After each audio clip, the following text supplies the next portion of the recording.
Relationship between Russia and Ukraine. Russia and Ukraine have had no formal diplomatic relations since February 24, 2022. The Russian Federation and Ukraine are currently in a state of war. The Russo-Ukrainian War began in 2014 following the Russian annexation of Crimea from Ukraine. In February 2022, Russia invaded Ukraine across a broad front. Relations between the two countries have been hostile since the 2014 Revolution of Dignity, which toppled Ukraine's elected President Viktor Yanukovych and his supporters, because he refused to sign a political association and free trade agreement with the European Union that enjoyed majority support in Ukraine's parliament. Ukraine's post-revolutionary government wished to commit the country to a future within the EU and NATO, rather than continue to play the delicate diplomatic game of balancing its own economic and security interests with those of Russia, the EU, and NATO members. What is happening? Russian forces have attacked Ukraine from three sides on a massive scale, bringing to a calamitous end weeks of fruitless diplomatic efforts by Western leaders to avert war. Cruise and ballistic missiles have rained down on military facilities across the country, and columns of troops have poured across the border from Russia and Belarus. Fierce fighting has been taking place in the regions of Sumy, Kharkiv, Kherson, Odessa, and at a military airport near Kyiv. What do we know about the invasion? Western defense officials have said repeatedly that while Russia was likely to attack on multiple axes, the primary goal is to encircle the capital, Kyiv, and ultimately try to provoke regime change. There are clear signs of fighting and other military activity around and on the way to the capital, including an ambitious attack by helicopters on the Hostomel military airbase on the outskirts of Kyiv. It is more about what Russia does not want. Russia does not want Ukraine in NATO, and has said as much in its list of security demands which were sent to the US last December. The demands included a halt to any NATO drills near Russia's border. It also wants NATO to withdraw from Eastern Europe. In December, Putin said Russia was seeking guarantees that would exclude any further NATO moves eastward and the deployment of weapons systems that threaten us in close vicinity to Russian territory. Many of these ultimatums have been slammed as non-starters by the West.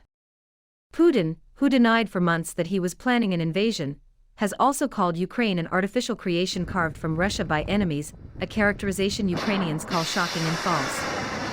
Samir Puri, a senior fellow at the International Institute for Strategic Studies, had told in January that Russia's aim would likely be to defeat the Ukrainian armed forces in the field, inflict a crushing military defeat that humiliates the Ukrainians and by extension create concern that the backing Ukraine has from its allies in the West, the US and UK, is insufficient.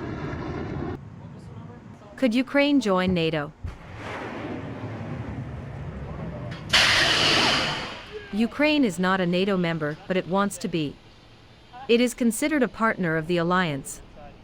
Ukraine's admission to the alliance would require the unanimous approval of the 30 states that make up the body. Before being considered for membership, NATO says Kyiv needs to root out scourges such as corruption. NATO Secretary-General Jens Stoltenberg in December rejected Russian demands to rescind a 2008 commitment to Ukraine that the country would one day become a member. Analysts, however, say that NATO allies, mainly the US, are reluctant to expand their military footprint in the region and further jeopardize their relationship with Moscow. While US Secretary of State Antony Blinken has voiced support for Ukraine's membership in NATO, President Joe Biden has been more ambiguous on the question. What happens next? The full scope of the Russian military operation was not immediately clear. Zelenskyy called on all citizens who are ready to defend the country from Russian forces to come forward, saying Kyiv would issue weapons to everyone who wants them. The US has predicted that a Russian attack to take Kyiv may cause up to 50,000 civilian casualties, along with that of thousands of Ukrainian and Russian soldiers. European countries have been preparing for the likelihood of hundreds of thousands of Ukrainians fleeing an assault. President Biden, who has ruled out putting US troops on the ground in Ukraine, said Putin had chosen a premeditated war that would bring a catastrophic loss of life and human suffering. He said he would speak to G7 leaders and promised Russia would be held accountable. EU Foreign Affairs Chief Josep Borrell also promised the toughest financial sanctions the bloc had ever imposed. Washington and London have previously spoken of personal sanctions targeting the Russian president in the event of a major escalation in military action. Cutting Russia out of the SWIFT financial system, which moves money from bank to bank around the globe, would be one of the toughest financial steps they could take, damaging Russia's economy immediately and in the long term. The move could cut Russia off from most international financial transactions, including international profits from oil and gas production, which accounts for more than 40% of the country's revenue. The US also holds one of the most powerful financial weapons against Putin if he invades Ukraine, blocking Russia from access to the US dollar.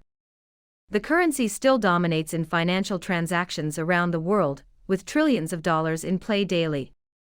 The US is considering imposing export controls, potentially cutting Russia off from the high tech that, among other things, helps warplanes and passenger jets fly and powers smartphones. Russia has a war chest of more than $600 billion in foreign exchange reserves and gold that it can use to prop up the currency and absorb the shock of sanctions. The prospect of war and sanctions disrupting energy and commodities markets posed an immediate threat to a global economy barely emerging from the pandemic. Stocks and bond yields plunged, while the dollar and gold rocketed higher. Brent oil surged past $100/barrel for the first time since 2014,